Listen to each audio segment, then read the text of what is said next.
Ésotérisme et occultisme sont généralement employés indifféremment pour désigner un domaine aussi vaste que vague, recouvrant à la fois le champ des expérimentations mystiques ou magiques, la religion à mystère et la science secrète, l'initiation et la pratique de pouvoirs spéciaux, comme l'ensemble des quêtes hermétiques, alchimiques, kabbalistes ou autres, qui constituent les voies de la connaissance traditionnelle. Certes, tout le monde en convient, occultisme est un terme né au XIXe siècle et dont l'inventeur paraît être Eliphas Lévi, alias l'abbé Constant, alors que l'ésotérisme est un très ancien mot, appliqué à la connaissance réservée aux seuls initiés.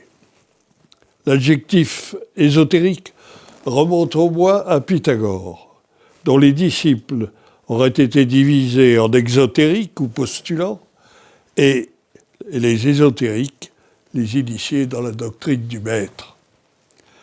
Chez Platon et Aristote, la même distinction s'applique aux doctrines dont une partie est exposée à tous et une autre réservée aux seuls initiés. Nous préférerons, quant à nous, retenir l'assimilation toute simple de l'encyclopédie universalisme, ésotérisme au-dedans, équivalent du terme ancien acrobatique, plutôt que la curieuse définition très limitative donnée par le Larousse encyclopédique, une partie de la philosophie pythagoricienne, kabbaliste ou analogue, qui devait rester inconnue des profanes. La notion de savoir réservé qui en découle implique l'idée de secret et de caché, d'où bien entendu le terme occulte, qui lui, contrairement à celui d'occultisme, fit son apparition dès le XVIe siècle avec le traité de Cornelius Agrippa von Wittelsheim, De Occulta Philosophia. Dans ce simple sens de caché, le terme occulte peut être en effet rapproché du terme ésotérique, secret, réservé, ce qui finira ainsi à littérer que les sciences occultes étaient liées plus anciennes institutions à l'histoire des sciences et à la philosophie de l'histoire.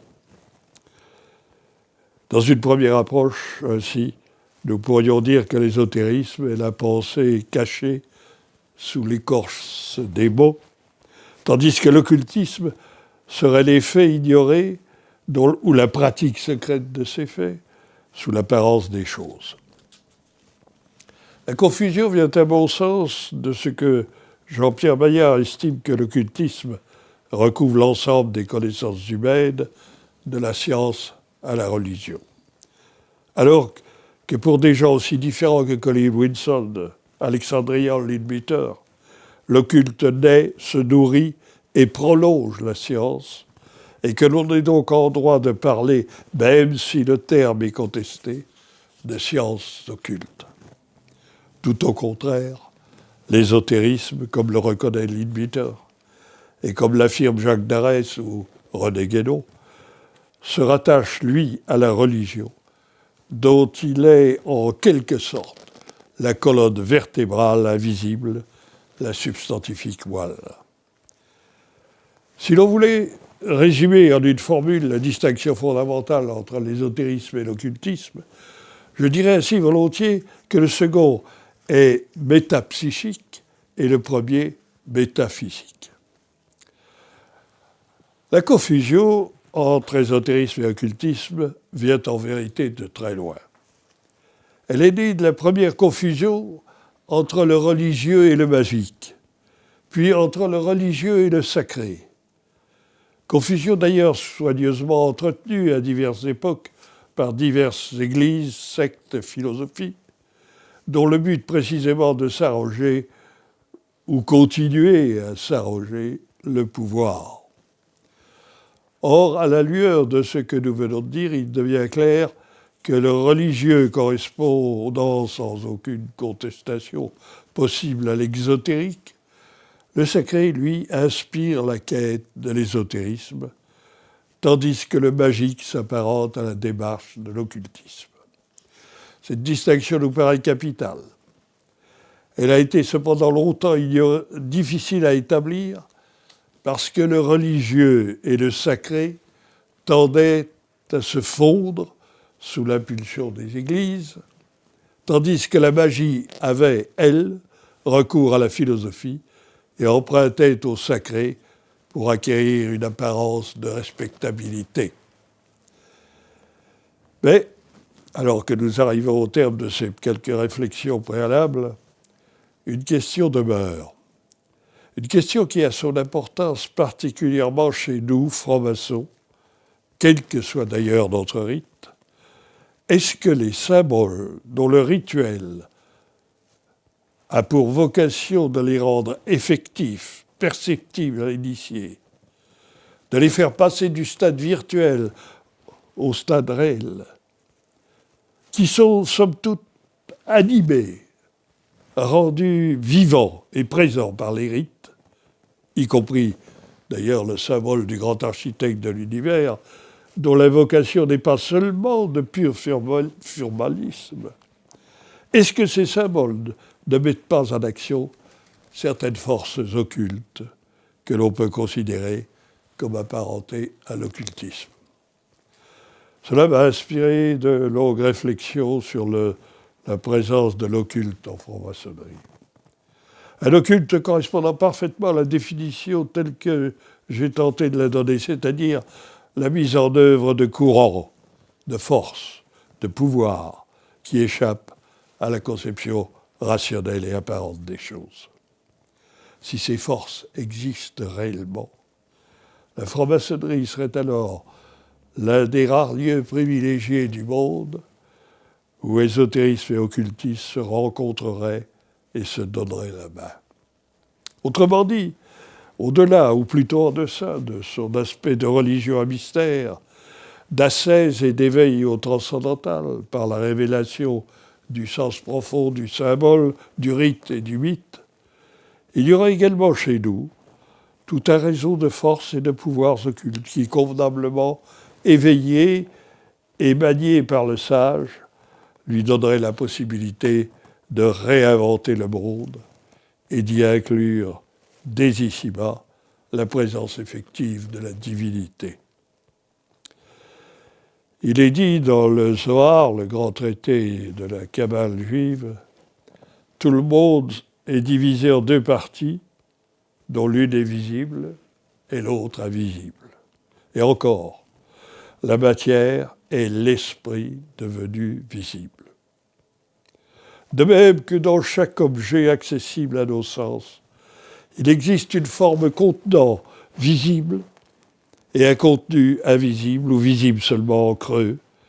De même que sur le plan de la chose écrite, il y a la lettre et l'esprit, de même, dans le domaine sans limite de l'initiation, il y a l'aspect cérémoniel et rituel qui s'exprime dans un langage un peu archaïque et théâtral, et puis en dessous, en profondeur, tout le non-dit, tout ce qui se cache sous l'écorce des mots et qui fait appel au plus secret mystère de la vie.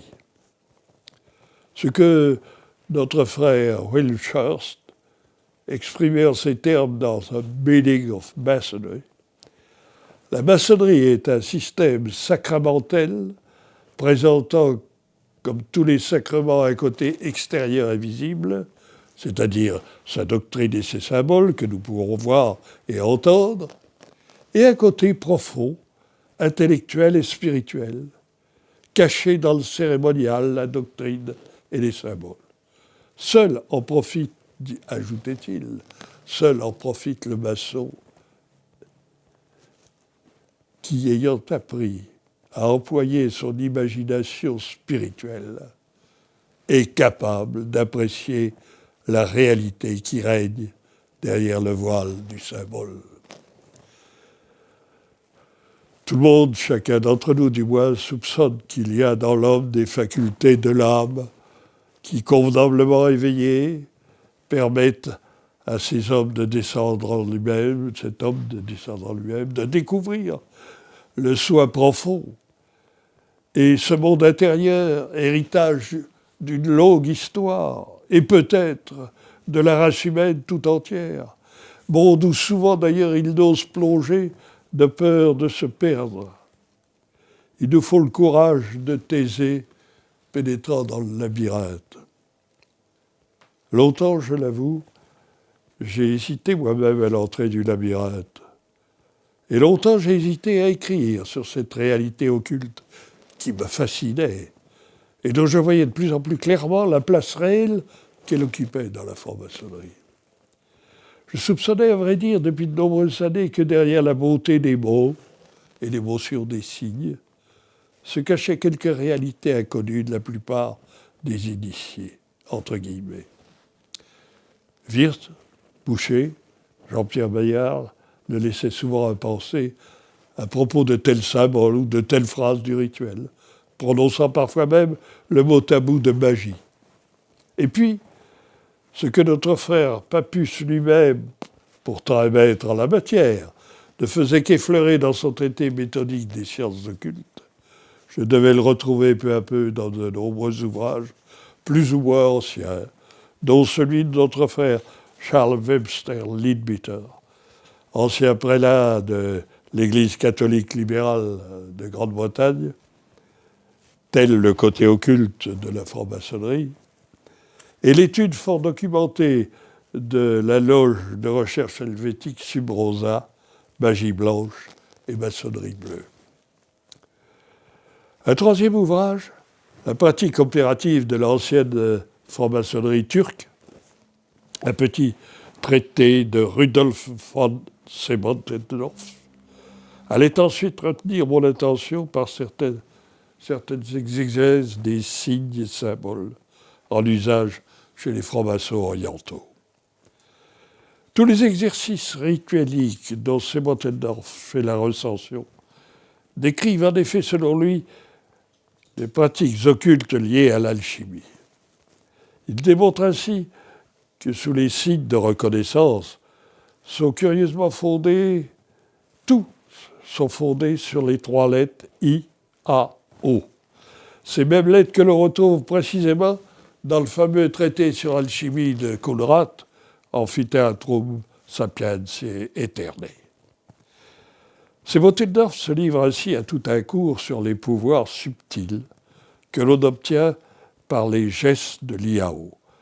Le I donnant l'eau dont on est altéré, le A permettant de capter le feu spirituel et le O nous offrant l'air spirituel. Il nous apprend que le signe pénal de l'apprenti, qu'il appelle lui le toucher du cou, est désigné en littérature alchimique comme le toucher d'Hermès, ou le sceau, ou encore le bain de Marie, en allusion à la prophétesse Marie, alchimiste.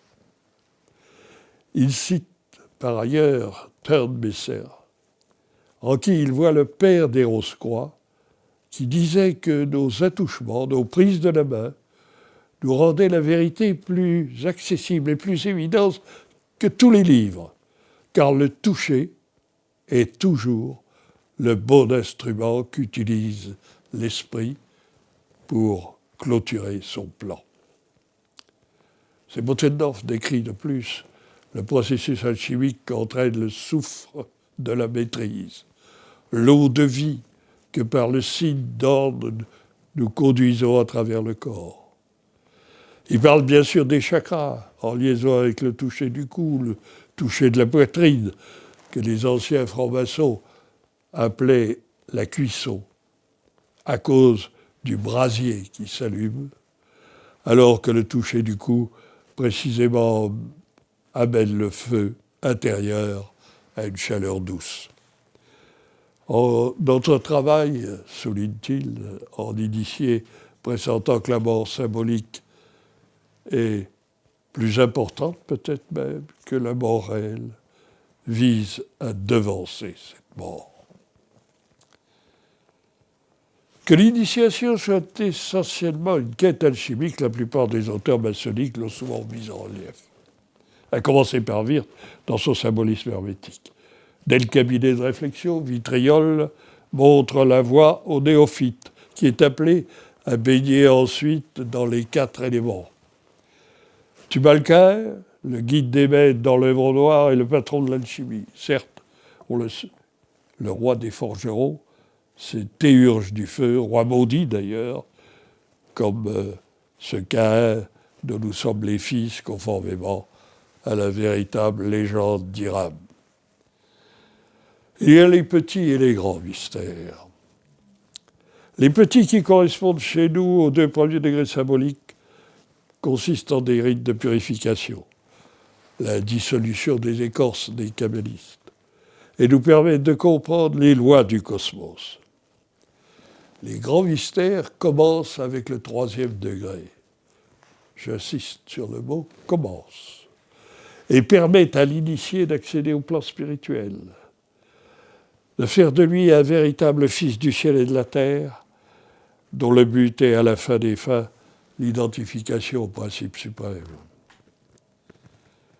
Dans son intéressant ouvrage sur le rite écossais ancien accepté, notre frère Jacques Robert parle de notre art royal, et il l'oppose à l'art sacerdotal, vidé, dit-il, de son contenu ésotérique par le christianisme officiel, au profit d'une doctrine désespérée du salut. Je pense toutefois qu'il commet là une confusion entre l'Église officielle et l'Ecclésia éternelle, et que l'initié accompli ne peut être à cet égard qu'à la fois roi et prêtre. C'est la figure de Melchisédek, un roi de justice et roi de paix, en même temps que prêtre pour l'éternité. Cette figure qui demeure le grand archétype sur le chemin de notre éveil. Mais c'est à juste titre que Jacques Robert, en revanche, affirme que l'art royal demande à ses adeptes de devenir des héros, des hommes de la race des éveillés, des vigilants, des veilleurs.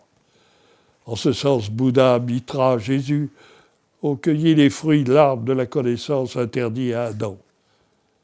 Être un Dieu est le but, a dit Platon. Il est une vieille gravure représentant la Kabbalah.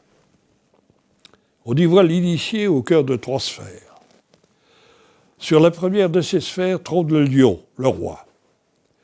Sur la seconde règne la licorne, symbole de la connaissance. Enfin, sur la 3e siège le bœuf, qui signifie à la fois la persévérance et l'adoration. N'oublions pas que la présence du bœuf dans la crèche de Jésus. Pour parvenir au lion, il faut passer par le bœuf et la licorne. À la base, donc, est la formule ora et labora, prix et travail.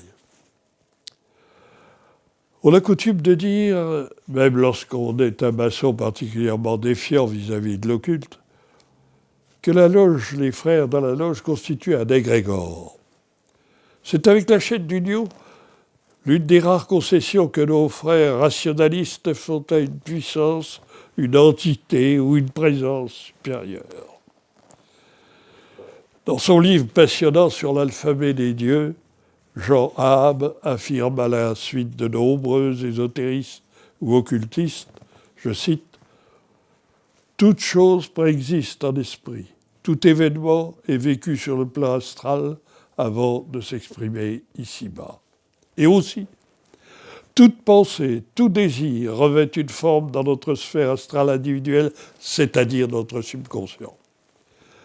Les clairvoyants voient ces formes pensées souvent monstrueuses, qui se comportent comme des vampires à notre égard. On ne peut manquer de songer ici au tableau des peintres inspirés ou voyants, comme Grunewald, Dürer, Odilo Renaud et surtout Jérôme Bosch, dont il faudrait réellement disséquer l'œuvre en référence permanente à l'hermétisme et à l'alchimie. Ces formes pensées peuvent être soit négatives, comme celles auxquelles Jean Ram fait allusion, soit positives. Ce sont elles, en fait, qui constituent l'égrégore lorsqu'elles vibrent sur le même rythme à l'unisson. Un égrégore est ainsi une forme pensée collective, un véritable être occulte infiniment plus puissant que n'importe quel groupe d'hommes suréquipés ou surarmés. En effet, un égrégore est engendré par le psychisme créateur d'une multitude d'êtres, psychisme qui ne connaît ni les limites du temps, ni celles de l'espace, ni même celles de la mort. Car il est des égrégores immortels. Celui, par exemple, de la Rose-Croix, la vraie, et celui sur un plan plus modeste car atténué par le nombre, ce nombre qui tue parfois l'esprit de la franc-maçonnerie prise dans son ensemble. Ces égrégores vivent dans nos loges au rythme des vibrations. Ils sont animés dans l'ordre visible des choses par les batteries, les acclamations, le rythme des maillets. Ces vibrations elles-mêmes changent de registre avec les différents degrés. Chaque degré de la franc-maçonnerie change en effet de vibration dominante, ce qui explique le mot de passe. Et aussi que ce mot soit donné avant au candidat, car sans cela, celui-ci risquerait d'être agressé psychiquement, voire à certains degrés tué symboliquement par les vibrations du grade auquel il n'appartient pas encore. Le mot de passe est une formule de pouvoir, et l'on sait par la lecture du livre des morts égyptiens et du livre des morts tibétains que ce genre de formule sert à l'initier jusqu'au-delà de la vie. C'est ce qu'enseignaient les mystères orphiques et pythagoriciens.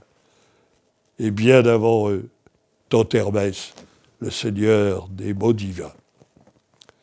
À cette puissance des mots, aux vibrations sonores, s'ajoutent les mystères de la divine proportion, ceux des nombres, et notamment, bien sûr, le nombre d'or, selon lesquels tout temple doit être régulièrement construit.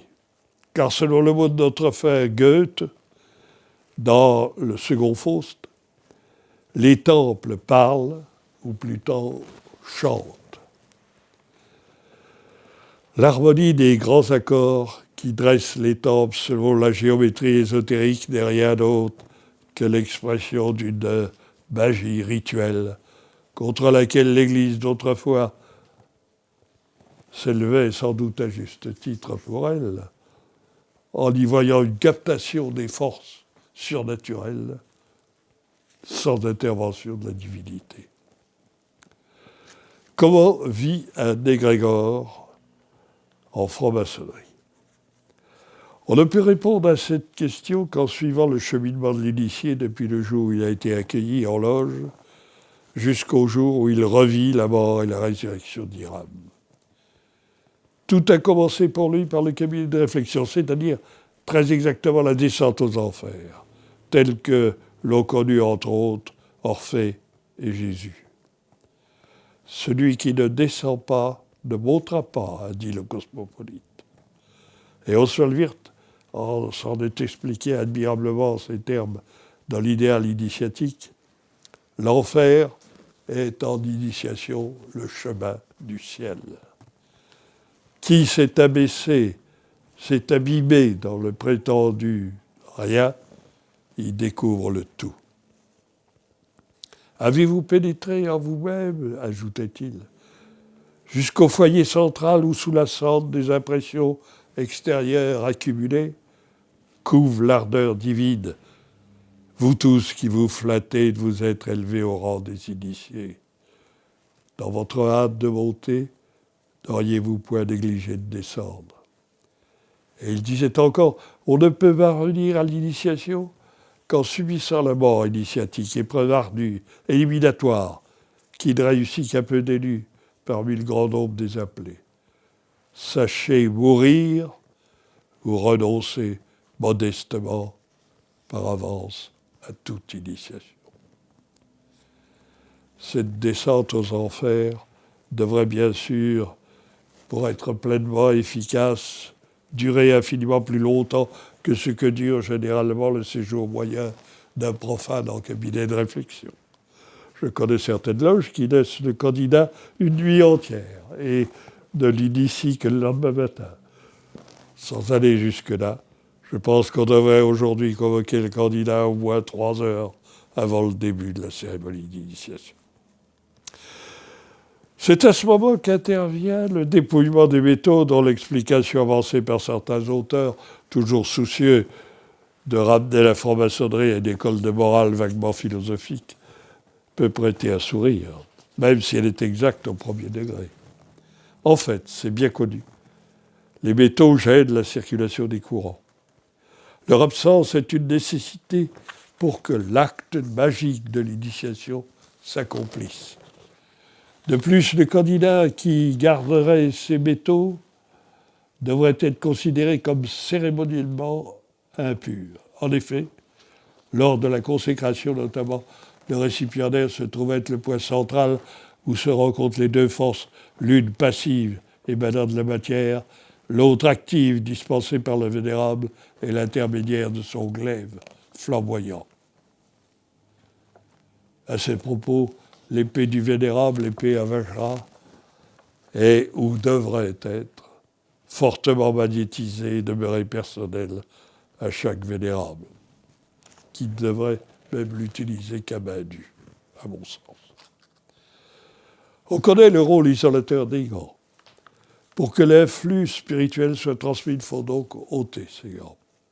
Ce qui se fait à certains grades de plusieurs rites, où la consécration est réalisée par l'imposition des mains. La tenue du candidat a par ailleurs beaucoup d'importance. Le genou dénudé, le pied déchaussé favorise le contact avec la terre. La poitrine découverte est une nécessité pour le contact avec l'épée ou le compas, cet instrument qui relie le néophyte durant le serment au plan supérieur, au plan divin.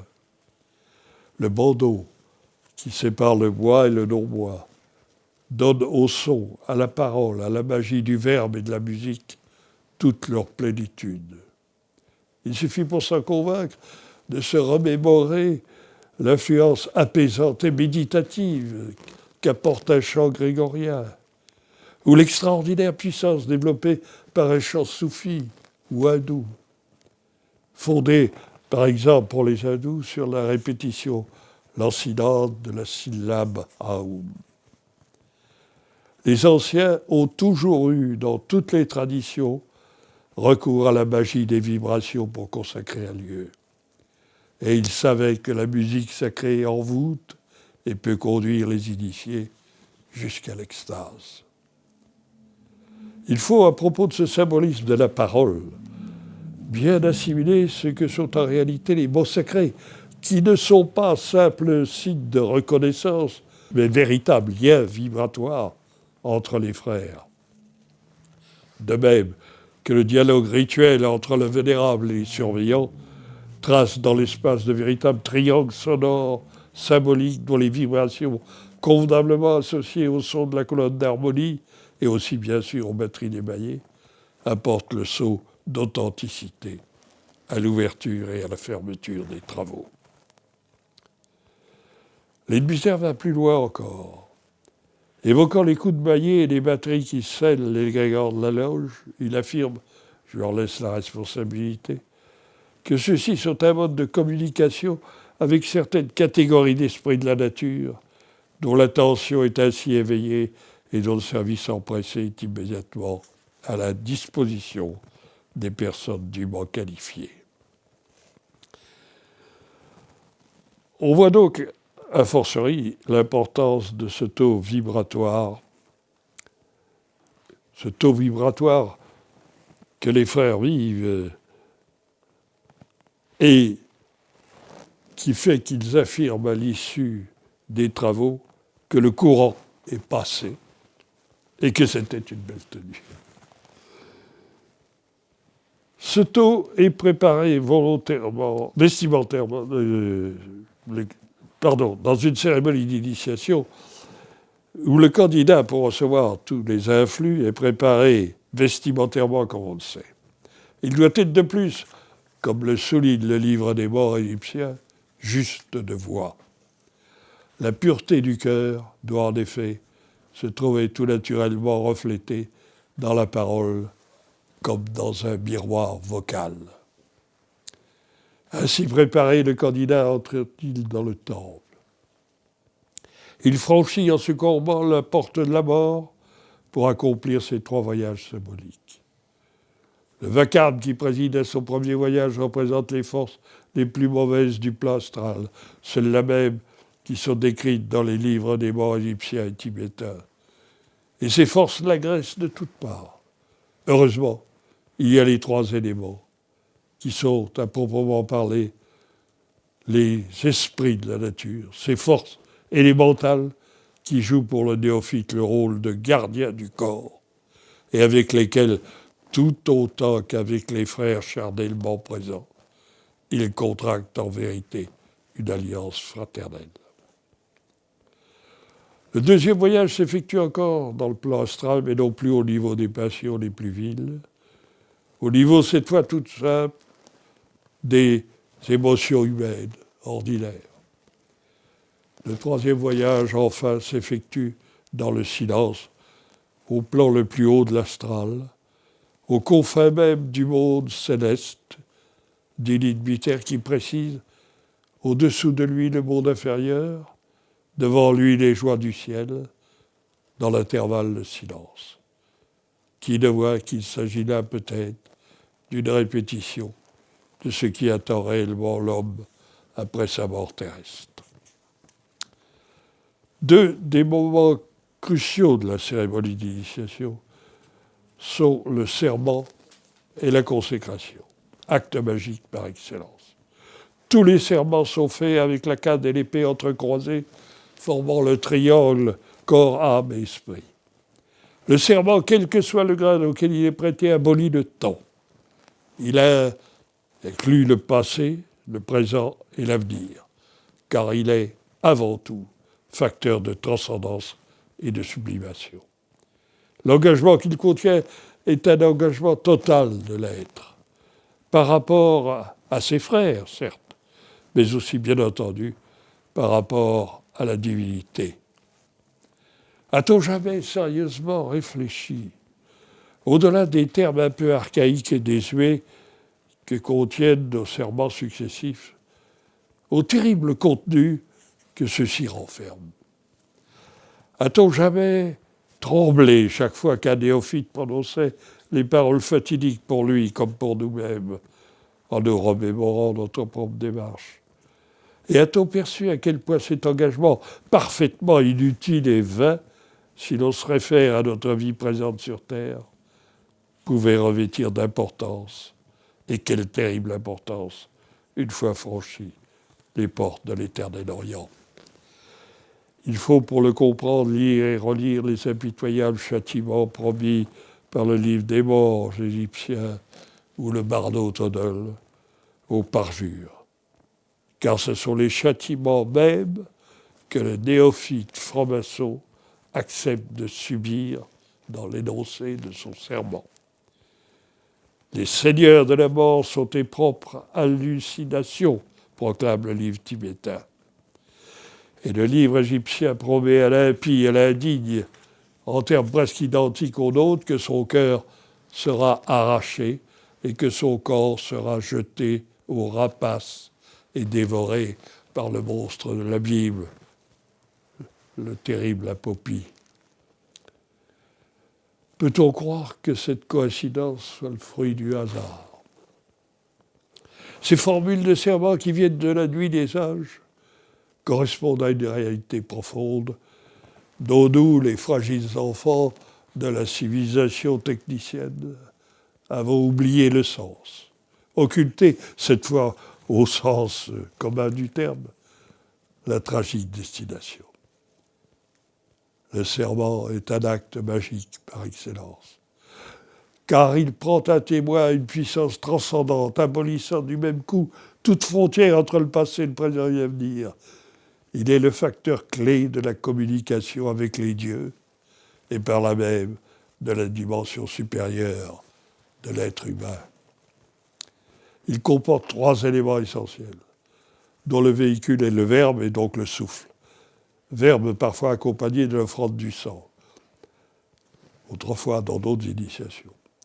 Invocation, il devient nécessairement imprécation pour acquérir une pleine valeur, car sans l'acceptation du châtiment qu'entraîne le parjure, la parole donnée n'est que plume volant au gré du vent. L'imprécation, c'est le sceau qui, dans la vie entière, et au-delà de la vie peut-être, marque celui qui l'a prononcé.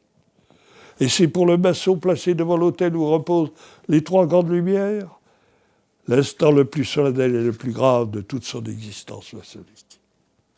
L'instant où toutes les forces les plus obscures sommeillantes en l'homme et en dehors de l'homme se taisent et attendent, suspendant leur souffle, au propre comme au figuré, dans l'écoute de la parole juste, de la voix juste, qui engage pour toujours l'initié dans le chemin, quelle que soit par la suite son attitude ou ses choix. Sans le serment, il n'y a pas de mot, a dit René Desaguliers, et sans le mot, il n'y a pas de maçon. Et par suite, pas d'initiation. Le dieu du serment est Orcos ou Orcus, c'est-à-dire Hadès, le dieu des enfers. Celui qui incarne la puissance des profondeurs. Et là aussi, bien sûr, ce n'est point un hasard, puisque la parole prononcée est pour l'initié comme le pont qui enjambe le fleuve sacré et le conduit de la rive terrestre à l'autre rive. Le témoin occulte, le témoin invisible et le gardien du seuil, ce dragon intime que chacun possède et que chaque initié doit vaincre. Celui-là même que Jésus dut affronter dans le désert. Mais que jamais il ne doit tuer, car il est notre frère, notre double, comme l'ont si bien entrevu et expérimenté parfois certains écrivains tels Nerval, Hugo ou Maupassant. Ce gardien du seuil, Saturne, Satan, symbolise la puissance involuée, dévoyée, tous les déchets de nos vies intérieures, peut-être, dont la formule vitriole est là précisément pour nous rappeler que nous devons la vaincre en rectifiant notre vie, en la rendant droite. Autre instant capital de l'initiation, la transmission et la consécration. Il ne peut y avoir transmission que si celui qui transmet est qualifié spirituellement et apte physiquement à le faire, d'où l'importance du choix du vénérable dans une loge. Le vénérable doit s'être préparé le soir de l'initiation, autant que le candidat. Il doit s'être purifié, d'où l'importance attachée par certains à la propreté du corps et des mains qui transmettent par le glaive et le maillet le flux initiatique. L'épée qui consacre ne peut être que l'épée flamboyante du verbe.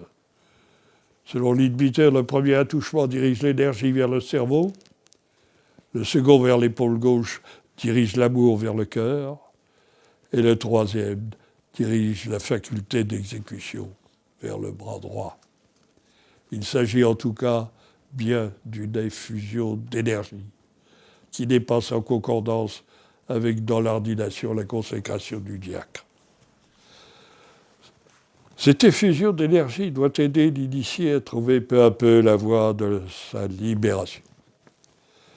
Libération des passions et des métaux, certes, mais surtout, à un second degré, libération de la roue et des vies successives, par l'acquisition de la conscience cosmique, de l'unité de son être avec l'un éternel. Autrement dit, le processus alchimique du grand œuvre.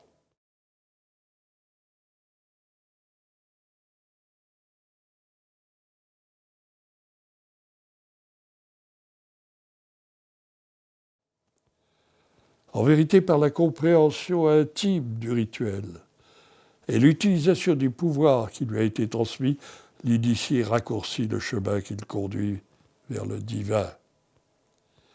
Il apprend ainsi que l'existence est pure joie et que les peines sont des ombres, car, comme l'a dit notre frère Goethe, si la théorie est grise, éternellement vert est l'arbre de vie. Que sont ces énergies ainsi éveillées et stimulées par la consécration de l'initié? Faut-il y voir la stimulation des trois nadis de la tradition hindoue que celle-ci localise dans Sushumna, c'est-à-dire la moelle épinière. Ida serait alors l'aspect féminin de l'énergie correspondant à Boaz, et Pingala l'aspect masculin correspondant au deuxième degré à Jacquine. Le chemin suivi par l'influx d'énergie ressemble alors curieusement au caducée de Mercure. Mais tout dépendra bien sûr de ce que l'apprenti fera de ces dons qui lui sont transmis. Ou bien il ne les exploitera pas et il deviendra une de ces branches mortes qui décorent l'arbre de nos colonnes, un de ces tabliers sans maçon dont parlait un jour Richard Dupuis. Ou bien il les fera fructifier pour la plus grande gloire du grand architecte de l'univers et son accession propre à la vie de l'esprit. Le temps d'une conférence ne me permet pas malheureusement d'aborder beaucoup d'autres aspects du rituel maçonnique, revêtant également à mon sens des aspects occultes. J'évoque ainsi longuement dans mon livre la concentration des forces psychiques réalisées par les frères lors de la cérémonie d'initiation. L'orientation de la loge qui, comme dans toute église, représente le temple de l'homme. Le rôle capital, mais trop oublié, des fumigations, qui sont un lien de plus entre la terre et le ciel. Le caractère magique des invocations, que souligne admirablement la phrase du rituel du troisième degré, afin que tous, les vivants et les morts, assurent la pérennité de l'œuvre. Il faudrait aussi évoquer de nombreux éléments ritueliques hautement symboliques comme les signes d'ordre, la marche de l'initié, l'enjambement du cadavre au troisième degré, sans oublier la signification cachée de nombreux outils symboliques ou décors fondamentaux, tels les deux colonnes du temple de Salomon, l'équerre et le maillet, la houppe dentelée, l'étoile flamboyante, qui nous ramènent, bien sûr, à Pythagore et à son école initiatique. Achevons cette brève énumération avec la chaîne du lion, qui est proprement la mise en œuvre de l'égrégore. La chaîne du lion est un acte magique par excellence, nous invitant à nous transcender, à sortir de nous-mêmes, afin d'atteindre éphémèrement au point central imaginaire, l'oméga de notre existence. Pour une conclusion provisoire, je voudrais dire que je n'ai fait qu'essayer de transcrire, de suggérer, de comprendre. Je ne puis affirmer, je ne saurais enseigner, puisque tout cela est du domaine du vécu initiatique et qu'il appartient à chacun de gravir sa propre échelle. En revanche, je crois profondément avec notre vieux maître en Solvirte que l'enfer est en initiation le chemin du ciel, et encore que celui qui s'est abîmé dans le prétendu rien y découvre le tout. Je crois aussi que l'humanité ne représente qu'un degré dans l'immense échelle de l'évolution. Et partant qu'il existe à exister, existera bien des mondes inférieurs ou supérieurs aux nôtres. Que la vie, comme le dit le rituel funèbre, est un courant qui traverse tous les êtres, du protozoaire à l'étoile, qu'elle passe à travers tous les règnes et tous les mondes, et que la porte de l'initiation nous ouvre sans doute la porte d'un autre monde, peut-être celui de l'art royal à son aboutissement. je crois aussi, comme l'a dit Colin Wilson, que l'homme n'est pas séparé du reste de l'univers, qu'il existe des milliers, des millions de correspondances entre le macrocosme et le microcosme, que l'homme est réellement un organe dans le corps de l'univers. La franc-maçonnerie a ceci de merveilleux, qu'elle peut être tout à la fois. Une fraternité pour celui qui recherche la douce chaleur de l'autre. Une école de pensée pour celui qui veut apprendre la pensée juste et la parole juste.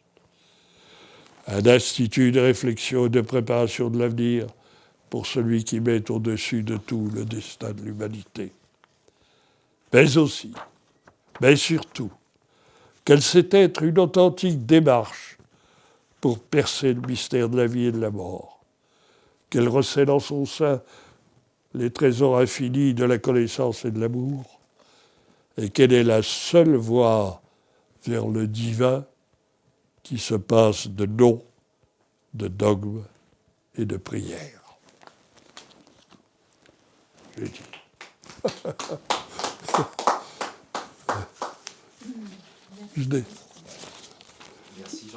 Je n'ai fait que reprendre mon livre, hein, tu sais. Mais enfin, je ne pouvais pas tout dire. Alors c'est pour ça que j'ai fait cette fin où en 20 lignes, 30 lignes, je résume tout ce que je n'ai pas dit. Tout ce que je n'ai pu dire. On peut te poser quelques questions ? Si tu veux. Oui.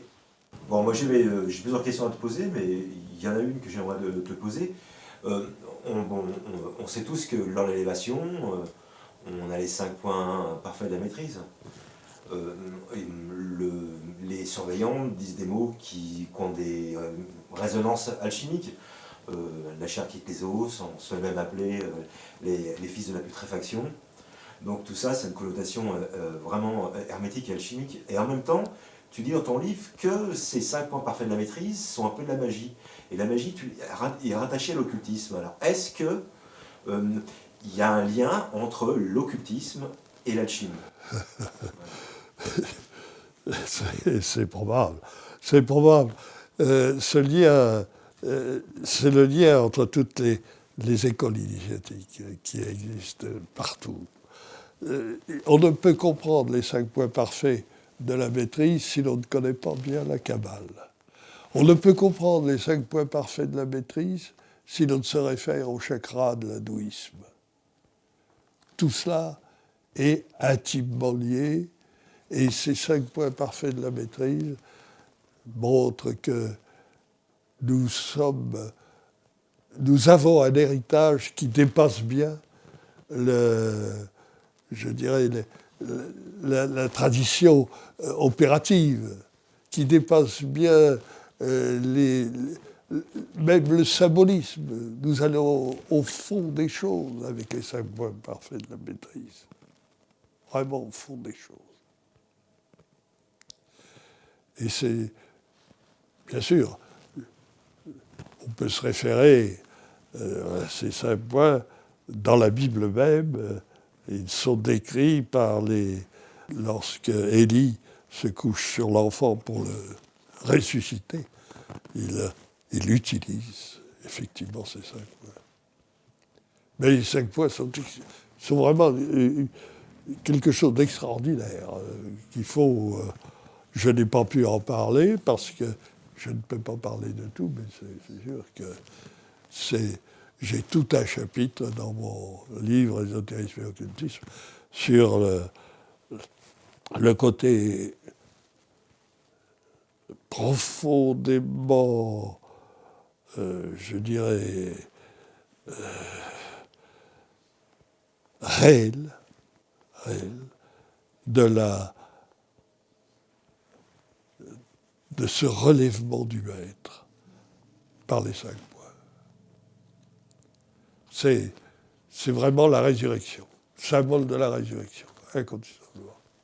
Tu fais des références donc particulières par rapport à l'occultisme, mais est-ce que moi j'étais frappée par un livre de Foster Bailey et est-ce que lui n'a pas aussi apporté un sens vraiment magique au rituel maçonnique? Il y en a. J'en ai cité plusieurs, mais ils, ils sont nombreux, les auteurs. Mais on les laisse de côté.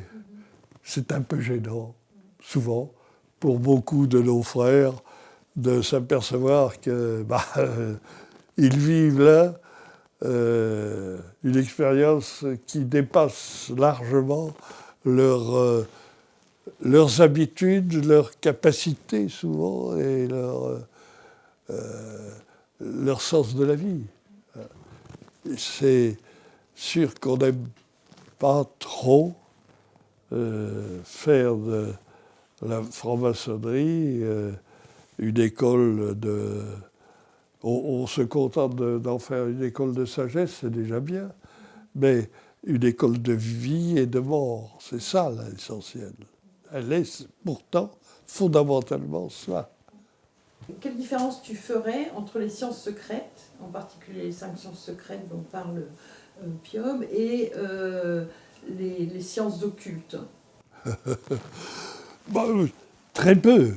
En fait, la science secrète, c'est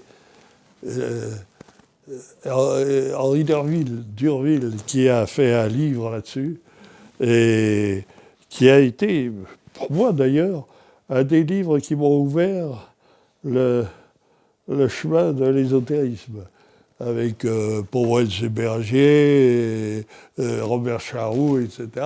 Mais Durville a fait un livre qui est un livre capital à mon sens, qui révèle beaucoup de choses, beaucoup de choses.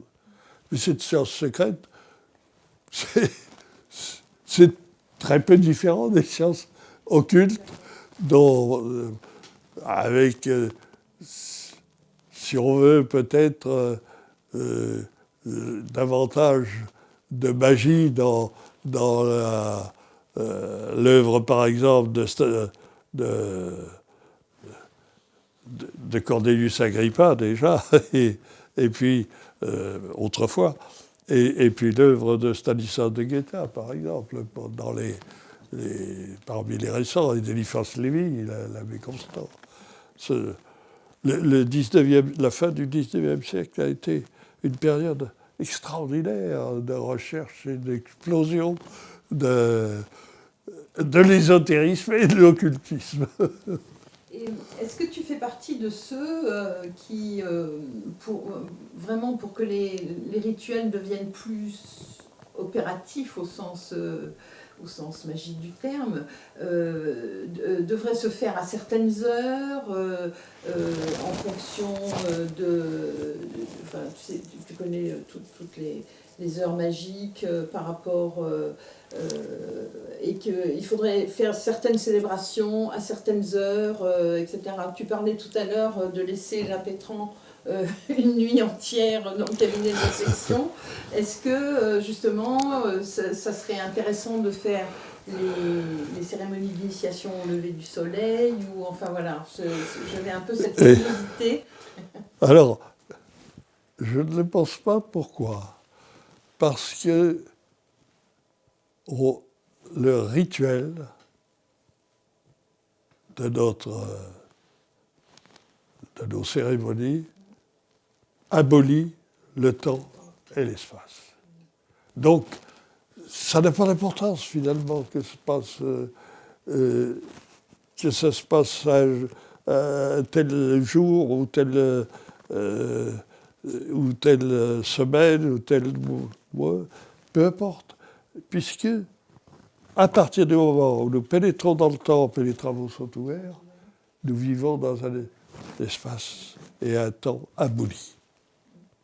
Donc je ne le pense pas. Ici, tous, je crois qu'on pratique le rite écossais ancien accepté, mais on sait que la franc-maçonnerie est plurielle et multiple. Pour vous, pour toi, Jean-Jacques, le rite écossais ancien accepté, est-ce qu'il a une particularité plus ésotérique, plus occulte que le RER, que le rite Vior, Cumulation, par exemple? Oui, Oui, parce que il est devenu, par la force des choses, une l'arche conservatoire de toutes les traditions. On le voit très bien, mais là, je ne trahis pas de secret, mais on le voit très bien quand on parcourt l'ensemble des grades du rite écossais. Mais ça va du 1er au 33e. Et donc, au fur et à mesure, on redécouvre dans les rituels successifs la tradition juive de la Kabbale, la tradition hermétiste chrétienne, la tradition alchimique, tout y est. Tout est dans ce rite écossais parce qu'il a été quand même pas mal bâti. On pourrait toujours améliorer, hein, bien sûr, mais il a été quand même bien bâti par nos ancêtres. Et dans ce but, vraiment dans le but de regrouper toutes les traditions initiatiques depuis l'Égypte antique et depuis les traditions grecques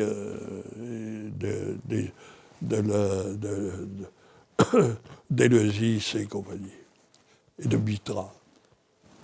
Mitra a aussi eu son influence, puisque nos temples sont identiques au temple de Mitra que j'ai visité en Suisse et en Italie. Voilà, donc ce rite écossais a une particularité.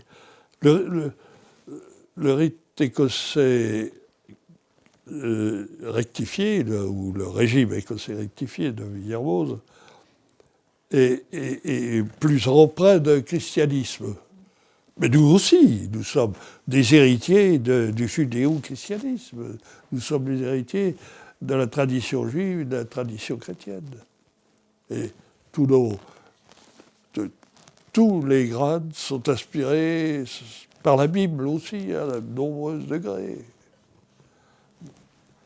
Voilà. Donc, nous sommes très, très particuliers, je pense, pour cela. C'est notre force. Alors, il y a les traditions purement égyptiennes, hein, les rites de Misraïm et de Memphis, ou de Memphis-Misraïm, puisqu'il existe les trois. Il y a aussi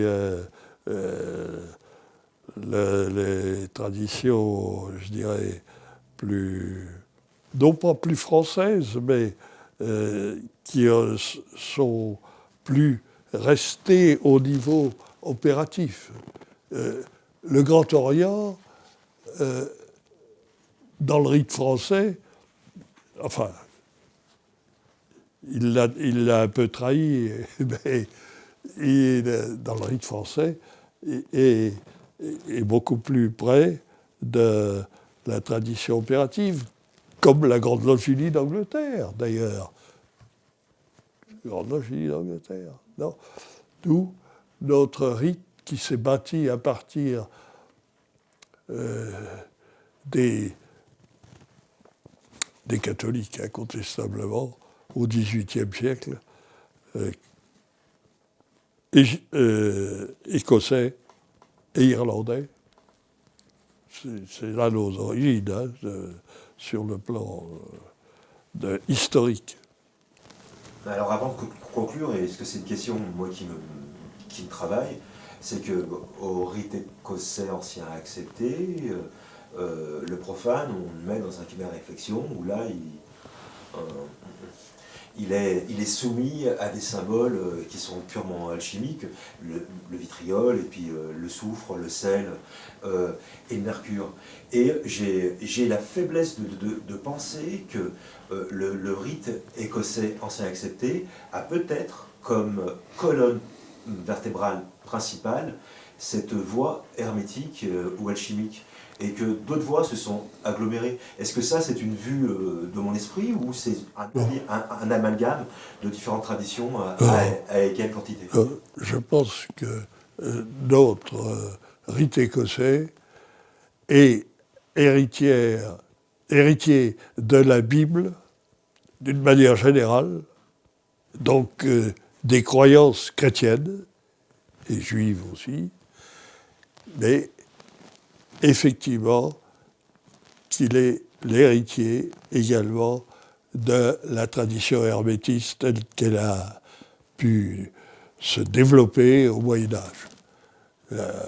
Il est certain que l'alchimie a un rapport étroit avec le sens même de l'initiation. On ne peut pas comprendre l'initiation sans référence à l'alchimie et à la transmutation qu'opère l'alchimiste. Le véritable alchimiste, je ne parle pas du souffleur, bien entendu, celui qui fait l'or, non, mais celui qui se transforme grâce à l'école alchimique. C'est la même chose. D'ailleurs, j'ai fait aussi un ouvrage sur le message hermétique des imagiers du Moyen-Âge, où j'en parle beaucoup, bien sûr. Jean-Jacques, merci. Merci à vous.